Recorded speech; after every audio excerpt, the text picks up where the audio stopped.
Burkina Faso, les vecteurs aériens neutralisent plusieurs colonnes de terroristes. Pour plus d'informations après le générique. Bienvenue sur la Ligue planétaire.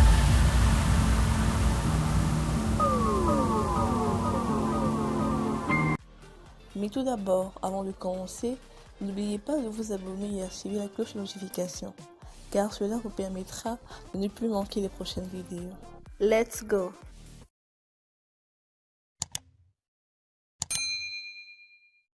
Plusieurs terroristes ont été calcinés ce dimanche 3 décembre 2023 par les vecteurs aériens de l'armée burkinabé, alors qu'ils s'apprêtaient à attaquer un convoi sur l'axe Kayadori. Les terroristes vivent mal le fait que les forces combattantes multiplient les convois terrestres pour soulager les populations, en attendant de dégager définitivement les routes.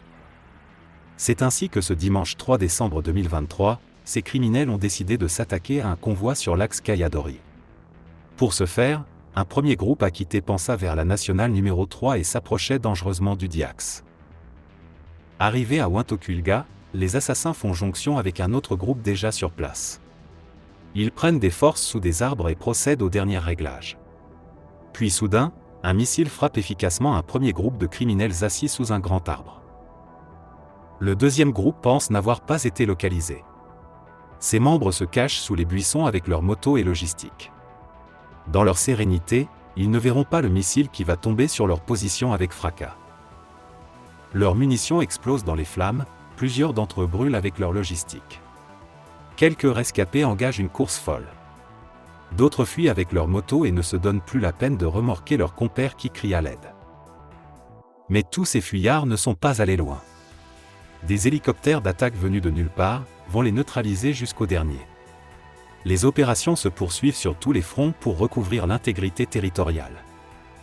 En un an de transition des actions phares et des réformes innovantes pour la paix, l'intégrité et la souveraineté, la transition entamée en octobre 2022, sous le leadership du capitaine Ibrahim Traoré, œuvre pour l'émergence d'un Burkina nouveau, libre et souverain, et pour la construction d'une nation solidaire, de paix, de sécurité et de stabilité.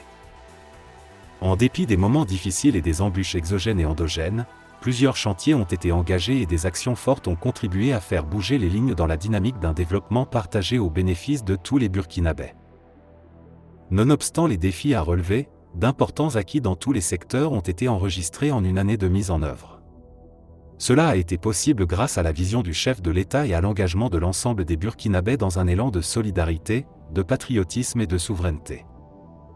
Les gouvernements de transition du Burkina Faso et de la République du Niger, après un examen approfondi du G5 Sahel et du fonctionnement de cette organisation, ont décidé en toute souveraineté de se retirer de l'ensemble des instances et organes du G5 Sahel, y compris la force conjointe pour compter du 29 novembre 2023, ont annoncé les deux pays dans un communiqué signé de leur porte-parole.